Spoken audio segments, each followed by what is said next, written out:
All right, hello friends, welcome to यार्स के YouTube channel. मेरा नाम है आयुष राठी और आज हम लोग वीडियो में बात करने वाले हैं हमारे क्या एक्सपेक्टेड मार्क्स वर्सेस परसेंटाइल हो सकते हैं, क्या बच्चों को टारगेट लेकर के चलना चाहिए। बच्चों के माइंड में हमेशा एक कंफ्यूजन रहता है कि यार कितने मार्क्स पे कितनी परसेंटाइल जो है बन सकती है। तो इस वीडियो को मैं बहुत अच्छे से आप लोगों को समझाऊंगा इन सब चीज़ों के बारे में और क्या आप क्या क्या टारगेट ले सकते हो, कितने कितने परसेंटाइल के लिए इस रेंज में आपके जो परसेंटाइल हो सकते हैं इतने मार्क्स पे, है ना। तो काफ़ी एक अच्छी वीडियो होने वाली है। सबसे पहले मैं आप सबको रिक्वेस्ट करूंगा, जो भी मेरे चैनल की वीडियो या फिर मेरी वीडियो पहली बार देख रहे हैं, इस चैनल को सब्सक्राइब करो, अपने बाकी कंटेंट को देखो। इस चैनल के काफी काम की कंटेंट आपके लिए इस चैनल के अंदर में है, काफी एक खजाना भर के रखा है मैंने आप लोगों के लिए इस चैनल के अंदर में। आपके चाहे जेई मेन हो, चाहे और कोई से भी एग्जाम्स हो, जेई नीट रिलेटेड, सबके लिए बहुत अच्छे कंटेंट चैनल के अंदर में है। तो बाकी कंटेंट देखो, चैनल को सब्सक्राइब करो, ठीक है। अब यार दूसरी चीज ये समझते हैं कि यार ये जो परसेंटाइल वगैरह ये सब चीज़ें हैं ना, इसके कुछ मिथ्स भी हैं, ठीक है। क्या मिथ है मैं उन सब चीज़ों को आप लोगों को बताऊंगा, है ना, कि यार किस तरीके से आप लोग कभी कभी गलत जाल में फंस जाते हो। आप लोग सोचते हो कि इतने में इतना आएगा लेकिन उतने में उतना नहीं आता है। उसके क्या क्या फैक्टर्स होते हैं उसके पीछे, और एग्जाम टाइम में आपको किन चीज़ों को ध्यान रखना है ताकि आप एग्जाम टाइम में जब आप एग्जाम दे रहे होगे तो अपने स्कोर को किस तरीके से एनालाइज कर पाओ कि आपको थोड़ा ज़्यादा लाना है या फिर थोड़ा कम लाना है। ये सारी चीज़ें मैं आप लोग को बताने वाला हूँ, ठीक है। तो स्टार्ट करते जल्दी से, वीडियो को लाइक करके चैनल को सब्सक्राइब करके एआर स्क्वाड का हिस्सा बन जाओ। उम्मीद करते हैं कि आपको वीडियो पसंद आएगी।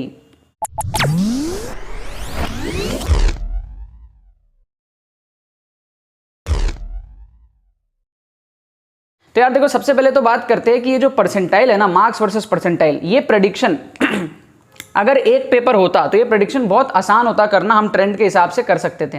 लेकिन अब इस टाइम पे क्या हो रहा है कि पेपर बहुत सारे हो रहे हैं, 4 शिफ्ट हो रहा है, ठीक है ना। मतलब 4 शिफ्ट नहीं, शिफ्ट तो बहुत सारे हो रहे हैं। 4 मंथ में एग्जाम हो रहा है, फरवरी में हुआ, मार्च में हुआ, फिर अभी 2 अटेम्प्ट आपके होंगे और हर अटेम्प्ट में भी आपके शिफ्ट बहुत सारे हैं। किसी को कोई शिफ्ट मिलता है, किसी को कोई शिफ्ट मिलता है। तो होता यह है कि सबका टफनेस लेवल अलग अलग होता है, ठीक है। और ज़रूरी नहीं है कि बच्चों ने अगर इस शिफ्ट में एक तरीके से परफॉर्म किया तो ज़रूरी नहीं है कि वो सिमिलर तरीके से बाकी बच्चे दूसरे शिफ्ट में परफॉर्म करेंगे, है ना। हो सकता है यार, ये प्रोबेबिलिटी की चीज़ है सारी चीज़ें।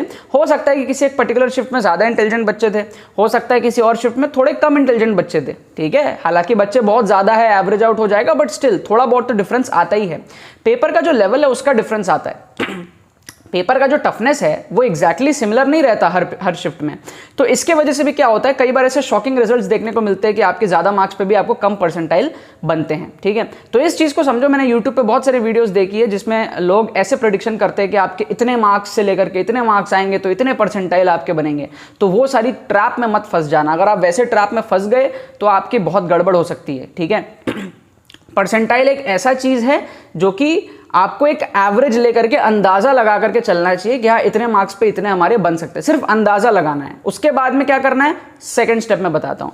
जब आप एग्जाम दे रहे होगे ना, वहां पर जब आप क्वेश्चंस को सॉल्व कर रहे होगे तो अगर आपको ये फील आता है कि यार ये पेपर बहुत ईजी है, अब ये पेपर इजी आपके टर्म्स में नहीं, एक जनरल टर्म्स में, अगर आपने अच्छी प्रिपरेशन करी आप सॉल्व कर लोगे, अच्छी प्रिपरेशन नहीं करी है तो आप सॉल्व नहीं कर पाओगे, है ना। तो अगर आप सॉल्व नहीं कर पाओगे तो ये मत सोचना कि पेपर टफ है, वो आपने पढ़ाई नहीं करी उसकी गलती है, राइट। अगर आप जनरल एक इवैल्यूएशन कर पाओ पेपर का सॉल्व करते वक्त, थोड़ा सा बस, एकदम ज़्यादा टाइम वेस्ट नहीं करना उसमें, थोड़ा एक आइडिया लगा पाओ कि ये पेपर टफ है या फिर ईजी है।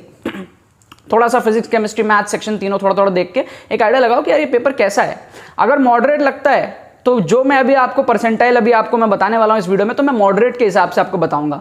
मैं टफ के हिसाब से नहीं बताऊंगा, इजी के हिसाब से नहीं बताऊंगा। इजी और टफ के हिसाब से फिर आपको क्या करना है, अगर आपको पेपर इजी लग रहा है तो आपको अपने 20-25 मार्क्स बढ़ा लेने हैं। मतलब आपको ये सोचना है कि आप जो भी टारगेट लेकर के चल रहे हो उससे 20-25 मार्क्स आपको ज्यादा लाना है, क्योंकि बाकी बच्चे भी अच्छा परफॉर्म करेंगे तो फिर उसी मार्क्स पे आपके कम परसेंटाइल बनेंगे, तो आपको मार्क्स थोड़े ज्यादा लाने पड़ेंगे। क्या आपको बात समझ में आ रही है। और अगर क्वेश्चन आपको बहुत टफ लग रहा है तो ये समझो कि अगर आप 20-25 नंबर कम भी ला रहे हो तो पैनिक करने वाली कोई बात नहीं है, आपको ठीक ठाक परसेंटाइल मिल जाएगा जो आप थोड़े ज्यादा मार्क्स पे लाने वाले थे। करेक्ट बात समझ में आ गई। तो ये कुछ छोटे छोटे मिथ्स है, आपको कोई भी एग्जैक्ट मार्क्स पढ़ लेकर के नहीं चलना है किसी भी इस तरीके से कि आपने सोच लिया कि भाई 150 में इतनी आनी है, ठीक है। बच्चे 150 में सोच रहे हैं, सपोज कर लो 95 आ जाए, अब 150 में हो सकता है 93 आ जाए, वो तो डिपेंड करेगा ना पेपर टू पेपर, ठीक है।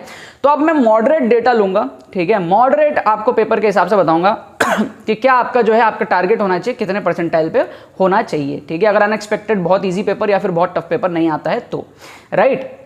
अच्छा, तो सबसे पहले हम लोग स्टार्ट करेंगे 99 प्लस से। 300 का पेपर हमारे पास में है, 99 एंड अबव, 99 से लेकर के 99.9 तक जितना भी आपको है, तो 99 एंड अबव के लिए आपको 210 प्लस का टारगेट रखना है। मतलब कि 210 से ऊपर अगर आप ला रहे हो तो आप एक्सपेक्ट कर सकते हो कि आपके 99 एंड अबव परसेंटाइल आएंगे।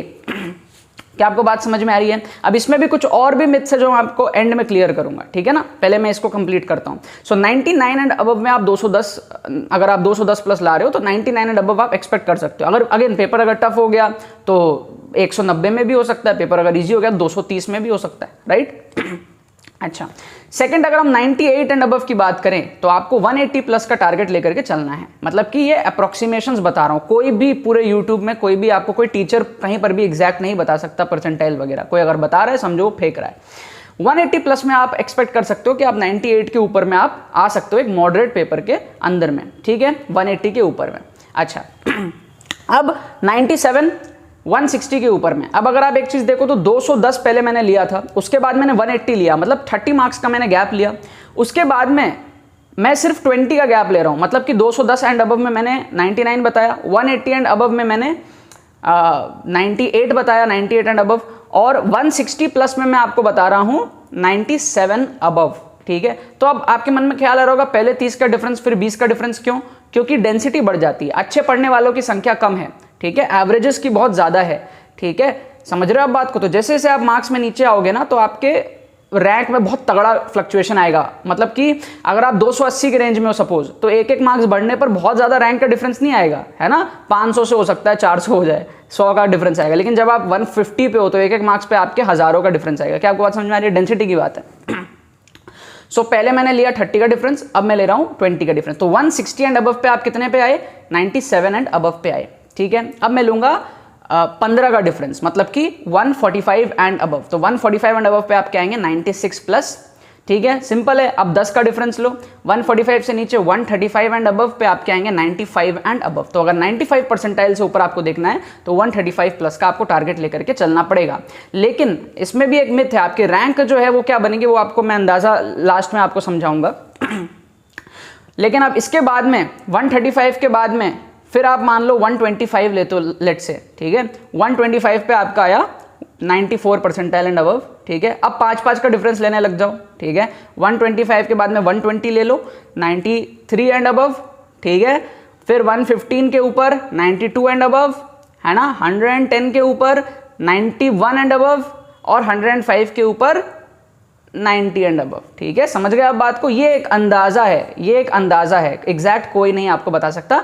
अब इस तरीके से आप देख करके चल लो। 105 से ऊपर लाओगे 90 एंड अबव आ जाएंगे, 110 से ऊपर लाओगे 91, 115 से ऊपर लाओगे 92, 120 से ऊपर लाओगे 93, 125 से ऊपर लाओगे तो आपका हो जाएगा 94, 135 95, ठीक है ना, 145 96, ठीक है ना, 160 97, 180 98, 210 99 एंड अबव। क्या आपको बात समझ में आ गई? ये एक अप्रोक्सीमेशन मॉडरेट पेपर के हिसाब से एक अंदाजा आपको बताया है ट्रेंड के अकॉर्डिंग। अब समझो, सबसे पहले ये भी समझो कि यार टोटल नंबर ऑफ स्टूडेंट्स कितने होने वाले हैं। अभी तक डेटा तो बाहर नहीं आया है, बट जो एस्टिमेशन है, अभी नए रजिस्ट्रेशंस भी चल रहे हैं, तो जो एस्टिमेशन है वो 9.5 लाख के आसपास की एस्टिमेशन है, ठीक है, कि 9.5 लाख के आसपास टोटल नंबर ऑफ कैंडिडेट्स हो जाएंगे। इससे ज़्यादा भी हो सकते हैं, ठीक है। सो मैं आपको बोलूंगा सेफ साइड में 10 लाख ही मान लो, ठीक है ना। आप 10 लाख मान लो, थोड़ा सा ज़्यादा बच्चे मान लो सेफ साइड में रहने के लिए, ठीक है। अच्छा, अब सपोज कर लो अगर 10 लाख बच्चे पेपर दे रहे हैं और एक ही एग्जाम हो रहा है, सपोज एक ही एग्जाम हो रहा है, और आपने सपोज लाया है 98 परसेंटाइल उस एक ही एग्जाम में, ठीक है, तो आपकी रैंक क्या बनेगी? 20,000। सिंपल सी बात है। अगर आपने लाया 97,000 कितनी बनेगी? 97 परसेंटाइल कितनी बनेगी? 30,000। अगर आपने लाया 99 परसेंटाइल कितनी बनेगी? 10,000, ठीक है ना। 99.5 5,000, 99.9 1,000। समझ गए? 10 लाख के हिसाब से कैलकुलेशन करना बहुत इजी है, बिना कैलकुलेटर के आप कर सकते हो। अगर आपकी 95 परसेंटाइल बन रही है कितना हुआ? 50,000। 90 परसेंटाइल बन रही है कितना हुआ? 1 लाख। तो बिना कैलकुलेटर के आप इसको कैलकुलेट कर सकते हो, अगर आप 10 लाख को अज्यूम कर लो तो, ठीक है। क्या आपको बात समझ में आ रही है? और 10 लाख में इसलिए अज्यूम करवा रहा हूं थोड़ा सा सेफ साइड में रहने के लिए। पहले तो थोड़ा ज्यादा नंबर ऑफ बच्चे मान लो क्या जा रहा है, फाइनल आउटपुट में कम बच्चे रहेंगे तो आपका तो फायदा ही होगा ना, अच्छा ही रिजल्ट आ जाएगा। लेकिन एक दूसरा फैक्टर यहां पर है बहुत तगड़ा वाला, ये तो हुआ आइडियल कैलकुलेशन अगर एक पेपर होता है तो। अब जो दूसरा फैक्टर है ना वो ये है कि आपका बेस्ट ऑफ 4 लिया जा रहा है चारों पेपर का। मतलब कि आपके फरवरी हुए, मार्च अटेम्प्ट हुए, अभी 2 अटेम्प्ट और होंगे, उसमें से बेस्ट लिया जाएगा। तो यहाँ पर ना पूरा का गेम चेंज हो जाएगा। मतलब आप सोचोगे, आपको लगेगा कि यार आपके 98 परसेंटाइल आया तो आपके 20,000 रैंक आनी चाहिए, बट वो 20,000 से भी खराब आ सकती है। समझ रहे हो आप बात को? इस वजह से भी मैं आपको टोटल नंबर ऑफ स्टूडेंट्स को थोड़ा ज़्यादा मानने बोल रहा हूँ, ठीक है? क्योंकि आप वो बेस्ट का कैलकुलेशन आप नहीं कर सकते। आपके हाथ में क्या है, आप नंबर ऑफ स्टूडेंट्स को थोड़ा ज़्यादा मान लो, ये चीज़ आप कर सकते हो, ये आपके हाथ में। आप चाहो तो 12 लाख मान करके अपना रैंक कैलकुलेट कर लो, है ना? आई होप आपको परसेंटाइल से रैंक कैलकुलेट करना आता है ना? मतलब समझ लो कि अगर आपके 99 परसेंटाइल है तो आप 100 में से 1 हो, 100 में से 1 हो तो 1000 में से 10 हो, लाख में से 1000 हो, ठीक है ना? सॉरी, लाख में से 100 हो, 10 लाख में से 1000 हो। समझ गए आप बात को? इस तरीके से आप परसेंटाइल से रैंक निकाल सकते हो। आप चाहो तो 12 लाख बच्चे मान लो। क्यों पता है? मैं आपको बात समझा रहा हूँ। सपोज कर लो एक पेपर होता और आपके आते 97 परसेंटाइल, तो आप 30,000 रैंक मान लेते, राइट? लेकिन अब यहाँ पे इतने सारे पेपर है ना, उसमें से बेस्ट लिया जाएगा। सपोज कर लो आपका बेस्ट है 97, सपोज कर लो आपने मार्च में एग्जाम दिया और वो आपका बेस्ट आया 97 परसेंटाइल, बाकी 3 में आपका 97 से कम आया, तो आप ये सोच रहे हो कि मेरा बेस्ट है 97 और मुझे आएंगे 30,000 रैंक। लेकिन प्रॉब्लम यहां पर यह है कि जब आपके 97 आए थे जिस पेपर में, मार्च वाले पेपर में, तो उसी में आपने जिन बच्चों को बीट किया था, जिनके 96 आए, 95 आए, मतलब आपसे कम जिन बच्चों के आए, जरूरी थोड़ी है कि उनके बाकी अटेम्प्ट में भी आपसे कम आए होंगे। हो सकता है उनके फरवरी में आपसे ज्यादा आए हो, 98 आए हो सकता है अभी जुलाई में उनके 99 आएंगे। तो आपका जो पेपर है जिसमें आपने बेस्ट परफॉर्म किया है, उसी पेपर में आपसे खराब परफॉर्म करने वाले जो बच्चे थे, हो सकता है वो बाकी अटेम्प्ट में आपसे ज्यादा अच्छा कर ले। हो सकता है, क्या होगा, बहुत सारे बच्चे हो, जैसे आपका एक बेस्ट है 4 में से, वैसे सबका एक बेस्ट होता है 4 में से, राइट? तो बहुत सारे ऐसे बच्चे होंगे जिनका बेस्ट आप वाले पेपर में तो वो आपसे नीचे थे, लेकिन बाकी पेपर मिला के उनका बेस्ट आपसे ऊपर आएगा। तो सपोज कर लो मैं आपके साथ एग्जाम दिया, मैं आपके शिफ्ट में एग्जाम दिया सपोज कर लो, और आपके आए 97, मेरे आए 94, लेकिन जब मैं बाकी एग्जाम्स दिया तो मैं 98, 99 लेकर के आया, तो जो फाइनल रिजल्ट आएगा उसमें तो बेस्ट लिया जाएगा ना। तो आपका तो 97 ही रह गया बेस्ट, मेरा तो 98, 99 बेस्ट आ गया ना, तो मैं तो आपसे ऊपर आ गया ना। ये लोचा है। मतलब कि आप समझ लो कि एक 99 परसेंटाइल में एक बच्चा नहीं रहेगा, बहुत सारे बच्चे रहेंगे। समझ रहे हो आप बात को? फरवरी में भी किसी के 99 आए, मार्च में भी किसी के 99 आए, है ना? फिर आपके जुलाई में भी किसी के 99 आएंगे, अगस्त में भी किसी के 99 आएंगे, और आप तो 97 पे रह गए। तो वो चारों तो आपसे ऊपर हो गए ना। अब उन चारों में से यूनिक कैंडिडेट कितने हैं वो देखना पड़ेगा। हो सकता है उन चारों में से बार बार, मतलब एक ही बच्चा बार बार 99 ला रहा है तो वो एक ही बच्चा काउंट होगा। लेकिन अगर यूनिक बच्चे, समझ रहे हो आप बात को, वहां आपका रैंक जो है थोड़ा सा पीछे हो जाता है। मतलब एक ऐसा बच्चा है जो आपसे अच्छा है, जो चारों शिफ्ट में आपसे अच्छा किया, वहां आपको दिक्कत नहीं आएगी। लेकिन एक ऐसा बच्चा जो आपसे पीछे होगा आपके शिफ्ट में, लेकिन बाकी शिफ्ट में आपसे ज्यादा परसेंटाइल ले आएगा और ओवरऑल आपसे ऊपर चला जाएगा, वहां आपका रैंक जो है वो पीछे चला जाएगा। क्या आपको लॉजिक समझ में आ रहा है? इस वजह से मैं कह रहा हूं ये जो एवरेज आउट होने वाला है, इसकी कैलकुलेशन आपके हाथ में नहीं है। आप सेफ साइड में रहने के लिए ये मान सकते हो कि चलो 10 नहीं 12 लाख बच्चे एग्जाम दे रहे हैं, उस तरीके से फिर आप परसेंटाइल निकाल लो। तो कहने का मतलब सिर्फ ये है कि अगर आपके 99 परसेंटाइल हैं तो आपके अगर 10 लाख बच्चे दे रहे हैं तो आपके 10,000 रैंक नहीं आ रहे, आपके रैंक पीछे आ रहे हैं 14-15 हज़ार के आसपास। कहने का मतलब ये है कि अगर आपके 97 परसेंटाइल है और आप ये सोच के बैठ रहे हो कि 10 लाख बच्चे दे रहे हो, मेरे 30,000 रैंक आएंगे, तो आपके 30,000 रैंक नहीं आ रहे, आपके रैंक पीछे आ रहे हैं 40-45 हज़ार के आसपास। आपके रैंक पीछे हो रहे हैं, ये आप पहले से मान के चलो, वरना रिजल्ट के दिन आप लोग मुझे गाली दे रहे होगे। ये जो मैंने प्रेडिक्शन बताई है मार्क्स वर्सेस परसेंटाइल की, ये मैंने सिर्फ 3rd और 4th अटेम्प्ट के हिसाब से बताया, ये मैंने ओवरऑल नहीं बताया है। इसके बाद में जो फाइनल रिजल्ट आएगा वो चारों का एवरेज लेकर के आएगा, तो उसकी प्रेडिक्शन नहीं है ये मार्क्स की, ठीक है? क्योंकि वहां पर फिर इतने सारे शिफ्ट, इतने सारे पेपर हुए हैं। सिर्फ 3rd और 4th अटेम्प्ट में आपको क्या टारगेट लेकर के चलना है उसकी बात है, और उसके जो मार्क्स और परसेंटाइल है उसका प्रेडिक्शंस है।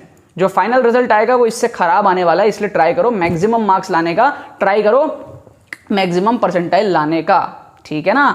अगर ज्यादा बच्चे आपके शिफ्ट में आपसे नीचे होकर के बाकी में आपसे ऊपर चले गए तो वहां पे आपके रैंक को पीछे ढकेल दिया जाएगा। ये बात कोई नहीं बताता। अगर आपने ये चीज समझी है, राइट, तो आई होप आप इसका कुछ ना कुछ यूज लोगे और अच्छे से समझदारी के साथ में आगे जो भी प्रेडिक्शंस आपको करने हैं, टारगेट रखने हैं, वो उस तरीके से आप रखोगे, ठीक है? बाकी तो बस यही बात है। आई होप आपको इस वीडियो से कुछ ना कुछ हेल्प मिली है। अगर आपको ये वीडियो पसंद आए तो इसको लाइक करना मत भूलना और शेयर करना मत भूलना बाकी सारे फ्रेंड्स के साथ में, ताकि वो भी इस प्लेटफॉर्म का मजा उठा सके। बाकी तो बहुत बहुत धन्यवाद इस वीडियो को देखने के लिए। बने रहिए यार।